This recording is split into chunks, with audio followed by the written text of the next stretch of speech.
What's going on, everybody? Mortem here, this time bringing you my review after 100% for Dying Light the Beast, a DLC turned standalone release that sees the return of Kyle Crane to the series, but also is a pretty fun adventure that I think does a lot of favors for the series as a whole, but unfortunately is kind of lacking in terms of things like content and stuff, which we'll go over the course of this review. But to get my usual stuff out of the way, I review games after 100% all the time to set me apart from other people on the platform, and while that does include the achievements, it also includes a lot more than that. There's a video linked below that covers everything I go over, and my Steam profile is public and linked below as well. Though in the case of Dying Light the Beast, a couple notes. This game released a few days back now, on September 19th. I did not get a review key for it, which is why I'm doing this later, but I also didn't pay for it. They gave this game out for free to the people who paid for the Ultimate Edition for Dying Light 2. The reason for that being, I'm pretty sure that this was meant to initially be that DLC for the Ultimate Edition on Dying Light 2, but eventually was spun into its own game, of course, and so here we are now. Either way, though, not a terribly long experience. In fact, I would say the main story was probably going to take you roughly 20-ish hours, depending on how much side content you choose to do. In fact, personally speaking, if I was to have stopped at the point in which I felt I did all the important stuff, it probably would have been right around like 27, 28 hours, give or take. And then I spent about another 7 or 8 hours wrapping up collectibles and a couple of achievements, as an example. To that end, I think collectibles are probably, as far as 100% goes, the only thing that are going to take you a little bit of work. And I'm actually going to link below in the description as well a very convenient guide that somebody made up that I thought was great. It's a YouTube video for all of the collectibles, as I found it particularly useful, of course. But with that stuff said, let's actually talk about the game. And as I mentioned, there is a lot that I like about this, actually. I think it is a lot more fun than I had with Dying Light 2, though admittedly I didn't play it after a lot of the changes came. And there's a few different reasons for that, of course. Things like the easy stuff, the return of Kyle Crane, leaning back into the full dichotomy of what the original game was all about, that sort of back and forth between the day and night cycle, trying to be smart about when you actually fight enemies, before, of course, becoming overpowered to the point it likely doesn't matter anyway, if you so choose. But that stuff combined with the beast form and some of the things you can do there, the fun driving even, makes for an experience I had a lot of fun with. It's just not a particularly long experience. I mean, simply put, this game started out as DLC, and it is very obvious that it did. We're going to get into the mechanics, but a fair few of them are on the simpler side. There's not a ton of depth to a lot of it, and while you don't exactly need an excessive amount of depth in a game that is ultimately about killing zombies, it just feels like they made good core systems and then didn't, give you things to use with those core systems a lot. And yet, it still manages to be a fun experience. So with that said, let's dive fully into it, starting with the technical side of things. Now, I ran into 3 things I want to mention primarily here. One is very specific to content creators. Dying Light the Beast here really didn't like my recording software. That's something you run into from time to time. That's not really going to affect anybody besides the people making content about this, and even then it's going to be mixed, so not really worth talking about too much, but I wanted to mention it just in case some of the footage looks weird here and there. Second, the biggest problem this game had by far, the day-night cycle was kind of busted. Also, the weather system seemed to be included in that, at least in part because you could get things like permanent never-ending rain that also included the indoor areas. And then the other part is that sometimes the game would get stuck in permanent daylight mode, but the problem is night would still happen, meaning that volatiles, the more dangerous zombies around, and would start chasing you and stuff, which kind of ruined the day-night back and forth because, ironically, while you can still experience it this way, the volatiles being highly visible in the light made them easier to avoid, which meant it wasn't really a big gameplay stopper. It just kind of made the game feel a little worse. Now, you could fix that by just quitting to the main menu and reloading it back, and it should sort itself out, at least for the time being before that hotfix gets fully deployed. Either way, though, a significant bug that significantly impacts one of the game's major features, which is obviously important. And then the other thing is, I got stuck on terrain a lot, like just individual areas where, thanks to the parkour, you might find yourself landing and then not being able to move or do anything about. I got stuck on things probably like 4 or 5 times, and this also forces you to go back to the main menu and reload the game, which will typically kick you back to like a safe zone nearby. So not technically perfect by any stretch of the imagination, but not so bad as to be unplayable or anything like that. I think most of these bugs don't really get in the way of the actual fun of the game, but can certainly be a little annoying at the very least. So let's move on to difficulty. The game features 3 difficulty modes, basically easy, normal, hard, as usual, and while these do affect things like basic health and damage, they also affect some other stuff as well that I think is worth talking about, like for instance the amount of stamina consumed by engaging in combat, like swinging a melee weapon, that kind of thing, and even the availability of some resources and stuff. But the biggest thing I want to mention by far is that normal and hard come with some XP loss when you die. It's also, thanks to the nature of things like the parkour and zombies lunging at you and things like that, to die very unexpectedly. And on normal, this is not so stringent as to be like a huge detriment. It just gives you a little incentive not to, not die. Whereas on brutal or hard mode, that XP loss is more significant, frankly. And while you can definitely get to a point where it's easy to brush off and there is a max level at which point it doesn't matter anyway, it's something you should definitely be aware of before jumping into that. Though if everything goes well, you should eventually be able to get to a point where you are fairly overpowered, but with any luck you can find a challenge that kind of matches what you're after. Next up, let's talk the story setup and my thoughts on it. Obviously not going to go full spoilers on this. This game just released. I don't want to ruin that for people, but do be aware there may be some contextual things in the footage and whatnot as we move forward. Following the events of Dying Light 1, Kyle Crane is captured on the outskirts of Haran, the setting for the first title. Kyle has then spent the last 13 years in captivity being experimented on thanks to his unique situation that was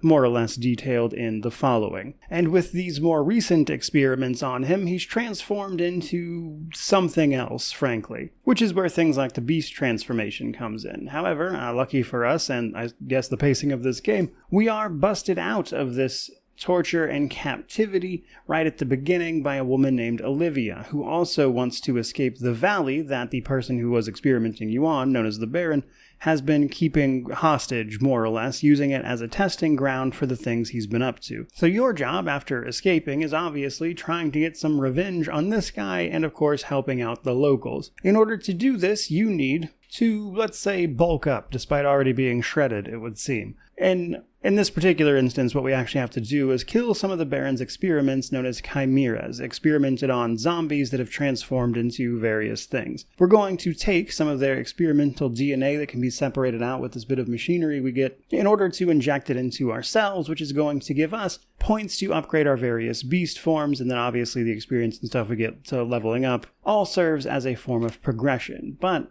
gaining our strength back, which includes restoring some of Kyle's abilities from the first game, and taking the fight to the Baron is really what the main story is all about, which is where I want to stop in terms of actual events. Then I want to talk some more general thoughts about it. So, probably unsurprisingly, given its nature in starting as a DLC for Dying Light 2, it does a great job of bridging everything about those together, the story of Dying Light 1 and Dying Light 2, while also setting up for what is clearly going to be the third entry and what may well be the end to a planned trilogy or something like that, because I do feel like one more game is probably what this franchise has in it, but that's just speculation on my part. All of that to say, I think it blends all of it together really nicely, and if you're paying attention, I think you can probably get a pretty good idea of what they want to do with the third title. For the most part, though, in terms of like the actual story missions and stuff, they're pretty good for the most part, but it's honestly mostly what you would expect. Fighting zombies, fighting these chimeras, there's a bit of a pattern to it, but there are some interesting places you'll go and people you'll meet along the way, like the exiles from the main town as an example, some raiders who were basically wronged by the people living at the town hall, which has led to a back and forth, stuff like that. So while I won't pretend it's the best main story I've ever seen or anything, I also think it does exactly what it was setting out to do, which is to kind of bridge all the narrative together and get it to a point where it's easily moved forward from here.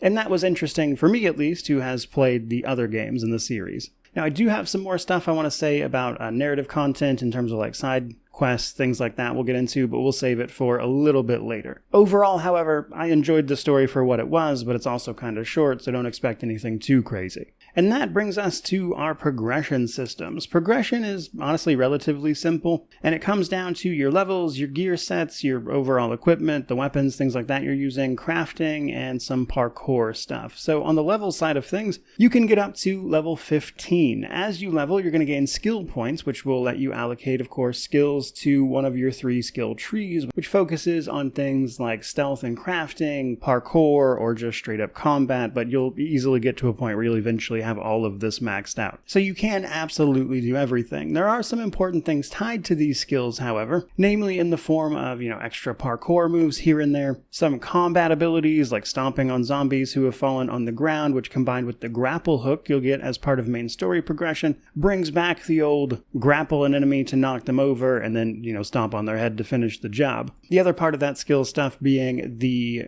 beast skill tree, which can also be leveled up and powered up by defeating chimeras, but you only get the skill points from that specifically. But just like before, if you do all of that, you will obviously max this tree out at some point, which gives you important control over the beast form itself, where it initially triggers automatically. As an example, it eventually becomes something you can trigger on your own and won't hinder you unnecessarily. More on that in the combat section, however. Now, an interesting thing about leveling up as well, though, is while it does come with some health and stamina increases, you may notice that it mentions parkour efficiency every few levels, and this is basically how well you can parkour, because while Kyle Crane already has some of his abilities baseline that you would have earned through the first game, he is still weakened from his initial captivity, and through leveling up you can kind of mitigate some of that, basically meaning that you'll get better and faster at parkour naturally as the game progresses, being able to pull up and climb over things faster, that kind of thing. Then there is the gear sets. So there is armor and gear to be acquired here, but it's not random. These are sets. There are a few different outfit sets that you can track down in pieces, like, hands, helmet, chest, that kind of thing. And you can, grab the one that suits your playstyle the best, be that melee weapons, ranged weapons. There's a set that you can get early on that just increases XP gain that I used until the late game, and then I switched over to the parkour set, which, makes parkour and also melee combat easier, just as a little example. Pretty straightforward in that regard, but honestly, I think it was better than the kind of over-the-top gear setting in Dying Light 2 as an example. But the other big part of progression is crafting and your weapons. So crafting and weapon maintenance, that kind of thing, largely comes down to acquiring resources and blueprints and then of course putting them to use for you. This is how you're going to make and maintain your weapons. Weapons, as you use them, mainly melee weapons, ranged weapons don't have to deal with this, but melee weapons take durability damage as you use them, and they have a set number of repairs that can be performed before they are permanently destroyed. Personally, I didn't have too much of a problem with this because it was relatively light in how often it happened. You aren't just burning through durability every 5 seconds before something breaks, and you can repair it relatively easy, which gives you a significant amount of time to adjust and actually either make or find new weapons. Now you can, with the right blueprints, make even better versions of these weapons because the blueprints themselves can be upgraded primarily through resources found in Dark Zones, which comes down to things like training manuals and whatnot. And this will improve the quality of the things you're making. And then finally, there's weapon mods. There are a bunch of weapon mods you can also find or craft, and then add on to weapons with mod slots to give them extra effects, typically some sort of elemental effect. That is pretty much the gist of it for progression, though. Nothing too crazy overall, which is where we're going to step into the gameplay and world side of things. Dying Light the Beast takes place in the Castor Woods, a settlement meant to be inspired, I believe, by the Swiss Alps that the Baron has taken for all of his nefarious deeds. But a couple of things to note straight away. There is no fast travel. Now, honestly, the map isn't super big, so I don't think this is a particularly big deal, and if anything, I think not having fast travel actually encourages you to A, engage with the parkour system more, and also take in the surprising amount of detail they have packed into this relatively small map. There are multiple different zones which are divided up, and these are initially a bit of a restricting factor in terms of each zone has a level associated with it, but you can eventually outlevel this. Over the course of the story, the floor of those levels will actually raise a little bit, and the enemies can get potentially deadlier as you do, but do keep in mind you will easily be able to outpace these guys, so it shouldn't be too much of a limiting factor outside of just forcing you to level up a bit first before going to the dangerous places. Now, before I start talking specifics outside of that, the main thing I want to mention here is just how detailed the individual places you'll explore are. There's a lot going on. They feel relatively lived in before the obvious apocalypse.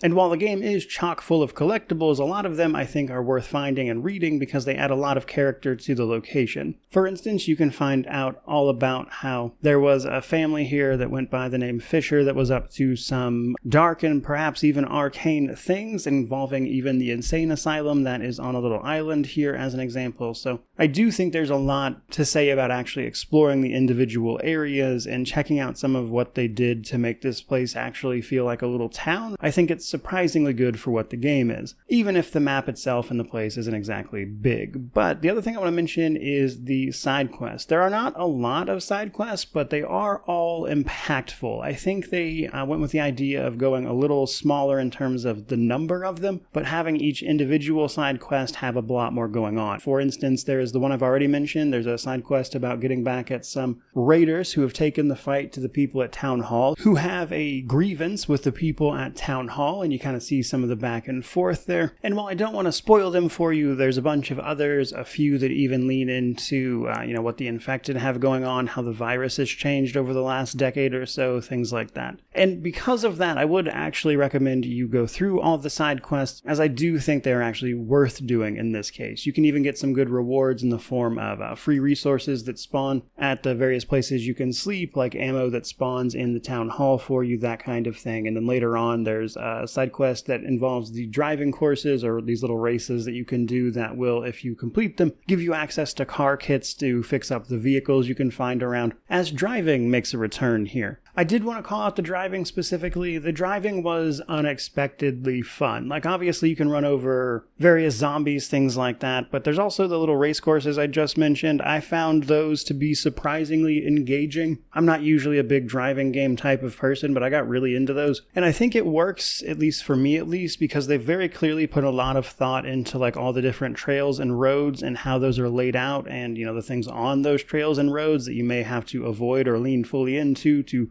either run directly into zombies or perhaps avoid the ones that are a little more sturdy, let's say, as an example. So just wanted to mention I really enjoyed the driving in this game, surprisingly so. Otherwise, however, let's talk about the more specific stuff. So, scattered throughout the map are safe zones you can activate. These are, of course, places to sleep and access your stash, and potentially, at the bigger ones, a crafting table to help you manage your gear. These are where you're going to head to during the night, of course, to either wait the night out or escape from a chase. There are also substations. Once you get to the point in the main story where you've turned the power for the valley back on, you can then go to the individual substations and turn those on for extra rewards, and typically they also have like blueprints and stuff sitting around as well. There are also the return of dark zones. Dark zones are where the infected like to hang out, and you're going to sneak into those to, of course, raid them for resources, while also having to deal with, of course, the infected that are hanging out in there. This is where you're going to get things like your manuals to upgrade your blueprints, and honestly just a whole host of resources to track down, so plenty of things to do in there. And then all of that is, of course, set against the day-night cycle. During the day, you're relatively free to move around, as most of the zombies that are out are simply known as biters. These guys are real slow, and they can't really climb anything, so if you stay up high via parkour, you'll mostly avoid them. Now, right now, these guys have a nonsense range on their grab attack. So zombies, when you pass by them, will typically lunge for you, except right now, the range on that is kind of ridiculous. I hear this is something else they're looking into changing, just so you know, and they need to, because it is way too easy to be grabbed by these guys, to the point where even if you're actively engaged in melee combat with them, their grab animation tends to cancel anything you're doing in the moment. And it's one of the few, I would say, more painful points of this game that definitely needs to be adjusted in some way. But, obviously stick to the roofs to avoid the guys for the most part. And then at night, the volatiles come out, the incredibly powerful and dangerous zombies that are difficult to kill. Now, you can kill them, to be clear. But the thing is, at nighttime, when these guys see you, this typically initiates a chase, where a bunch of these guys will spawn and chase you to a safe zone via things like UV light, which pushes them back. This being broken via that technical bug I mentioned at the beginning is a bit annoying, mind you, but the core premise, when everything is working correctly, is still there. Now, as I mentioned, you can kill these volatiles. There's an achievement for doing so even. The catch here is that it's not really worth the resources to do so most of the time. Especially at nighttime when they're going to gang up on you via a chase, and you're just never going to, overcome them because they spawn until you get to a safe place. But even in the instances where that's not a thing, it's just, again, generally not worth the effort to fight them, and they are usually better off just avoided. But be it in those chases or just during the day in order to get around quickly because there's not, again, any fast travel, you've got the parkour system. So parkour is pretty good here. I liked it a lot, actually. I think parkour is something the entire series has done really well, but here, I think, especially with the way it's tied to the level progression, it really kind of feels like a smooth curve as you get to grips with it and also regain Kyle's strength and everything. It's also very apparent in how the city is laid out, especially with no fast travel, that you can kind of learn individual routes and start making these really planned out and smooth experiences for yourself that see you very quickly traversing what is here for the most part. This gets affected a little bit, at least, by the addition of the grappling hook a little later in the game, which is going to be necessary for a couple of the safe zones, but is going to allow you to do what grappling hooks do, which is swing around on them. You can't fully pull yourself up to like the tops of buildings with them, that kind of thing, but it will generally either pull or let you swing across things, stuff like that. Although I would argue its probably best use case remains just using it to hit zombies and knock them over so you can smash their skulls. Speaking of smashing some skulls though, let's talk combat. So combat in this game has a big emphasis on gore and viscera. To the point I think I actually need to be a little careful about what I show here because YouTube can be a little prickly about that stuff, but it is graphic in many ways. Especially melee combat, which is more than happy to show you up close and personal, not only decaying and deformed zombies, but also their smashed to bits insides once you get going. Ultimately, this comes down to melee, ranged, your skills and abilities, and of course the beast mode. Melee is pretty straightforward, there's not too much to say here really. Swing melee weapon, hit zombie, However, the thing is, stuff like the gore and whatnot is based on where you actually hit the zombie, so there's a fair bit of feedback there that makes it feel really impactful, which is something I think the first game did especially well, and the second game not so much because of all the changes. It's worth a mention though that because of the RPG light systems at play here, things like damage and how many hits a zombie can take can feel a little at odds with each other depending on where you are in terms of progression and like levels and whatnot. Ranged, however, is a little bit different, mainly because they don't have to deal with things like durability, but you've got both throwables and actual ranged weapons. We do have the availability of guns, though you do have to find the ammo to actually use them, which is a little on the sparse side. But you've also got throwables like grenades, explosives, things like that you can use to also attack enemies from a distance. And what's fun here, we also have the return of things like traps and stuff that you can activate without actually, being right there, which is something you could do in previous entries as well, which is always fun. So you can set off things like car alarms and then the car will blow up, electric fences, things that the citizens here have already put down for you that you'll unlock the ability to use relatively early on. Then, as I mentioned, the skills and abilities side of things, as you level up, you get access to some fantastic abilities that will, of course, let you utilize this stuff in new and fun ways, like grapple hook into smash. As I mentioned, it's an easy one, but also the ability to do like big AoE attacks via wind-ups, better stealth to help you get those stealth kills in the dark zone, or even using your ranged weapons while parkouring to give you like a little slow time, that kind of thing. And that combined with all of the other ways to deal with combat, like using a vehicle or just coming up with creative ways to dispose of zombies or, drop kicking them off of ledges, that kind of thing, is really what makes up the bulk of the combat system. And it's a lot of fun if you lean into it for what it is. Just don't expect anything crazy. Because while there are a few like hidden weapons and things, and I enjoy the feel of the combat even, it's not like crazy, ridiculous stuff outside of just figuring out how you can use these systems to your advantage. And then the last thing we need to talk about is the beast, of course. So as you engage in combat, be that getting hits, doing perfect dodges, blocking enemies, killing enemies, that kind of thing, you will build up your beast meter. Honestly, this starts off super basic. You turn into the beast, which is basically just like a little red filter, and then you start punching everything to death for extreme damage. Until, of course, the timer runs out. Now, as you start to progress the game, you'll eventually gain control over this, which is going to allow you to do things like not automatically transform when the bar fills. You can choose when to transform and use it to maximum advantage. Later on, you can even choose to do this when the bar isn't even full to help out even further, giving you a lot of control about when you transform. This is also going to allow you to unlock extra abilities to use in beast form on top of that. Like in the later parts, for instance, there's an ability that will let you use the grappling hook and then pull yourself towards stuff while you are in this form, and while I think that doesn't necessarily have a ton of uses, can be fun nonetheless. There's also these big smash attacks. You can pick up heavy objects and throw them with certain skill points invested, things like that. I think it's fine for the length of the game, but I'd be lying if I said the actual implementation of this form in terms of gameplay is a little on the basic side. 9 out of 10, you're just using it to punch stuff and heal yourself as you do so. So simply put, I think it's fine for the length of the game, but I don't think the beast is anything truly special, but it is fun in short bursts to kind of just tear stuff apart. That brings us to the Steam Deck section. This game is officially verified on Steam Deck, and I can for the most part confirm that. You may want to change some settings just to get a slightly higher or more stable frame rate, as I think it tends to bounce around a little low by default. But as this game is not exactly wildly graphic intensive, it isn't a huge deal, I think, to run this on the Steam Deck. And with the important stuff like controller support, cloud saves, that kind of thing, you can, I think, have a pretty good experience playing it on that platform if that is your choice. Which brings us to our positives, negatives, and then we'll wrap this thing up. So on the positive side of things,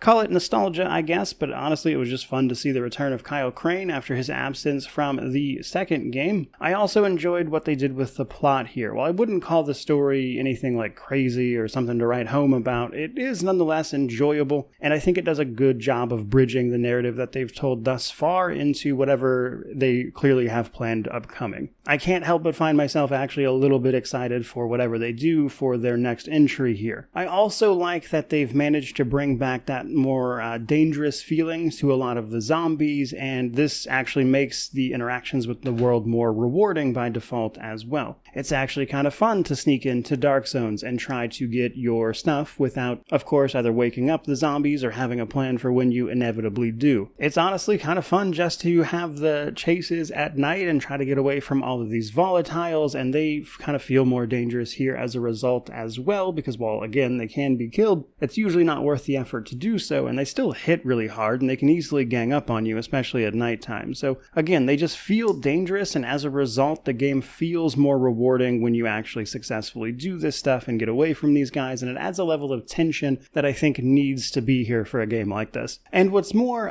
Castor Woods and like just all the little details of this area are really impressive when you dig into them. It's not a particularly big experience by any means. I think I've pretty well driven that home at this point, but they really did pack a lot of detail into a relatively small place, and it was honestly fun kind of seeing everything play out, like all these little details, all the things they've fleshed out about what the Castor Woods has been through. It's set up that kind of thing, and it genuinely kind of feels like it could have been a real little place, and that makes exploring it fun. But that does bring me to my negatives. Probably the biggest one by far is that this game started out as a DLC, and frankly, you can tell. There's just not a lot of depth to a lot of it. Like I mentioned a bit earlier, it feels like they got down to a really good core system of mechanics here, and then unfortunately there's just not a lot of places to utilize those mechanics outside of some basic instances. Like for instance, I found myself actually enjoying this iteration of the crafting system, but then there's not really like a ton of weapons to actually craft and use. There's not a lot of variety there. I like the way they've done the dark zones and how exploring them and everything feels, but there's really just not that many of them, that kind of thing. The map is relatively small. You made this really fun driving system that I mentioned liking a lot as an example in the gameplay section, and then unfortunately there's just like a handful of races and you get to run over zombies, and while that's fun for what they've got here, it just kind of feels like it's missing that little something that should have been here. Or on the flip side of this stuff, the side missions, as I mentioned, felt really great. They have not a lot of them, but they have just like really cool little side stories, but then the main missions fall into a very repeatable pattern of like track down Chimera, kill the thing, basic story mission that sees you fighting some basic soldiers. And then of course there's the more simple stuff like the grab ability of the basic zombies really needing to be toned down in a future patch. But to start drawing all of that towards a conclusion, my conclusion for Dying Light the Beast is basically this. It's really fun. In fact, I think this is substantially more fun than Dying Light 2 was for me, as a matter of fact. I like a lot of what they've done here and how they've changed and mixed up the formula a bit, and I think if they take these core systems and actually expand them and give you a lot more to do, then whatever they've got planned for the future will work out for me at the very least. But the sort of catch-22 to that is that, unfortunately, there's just not a ton here.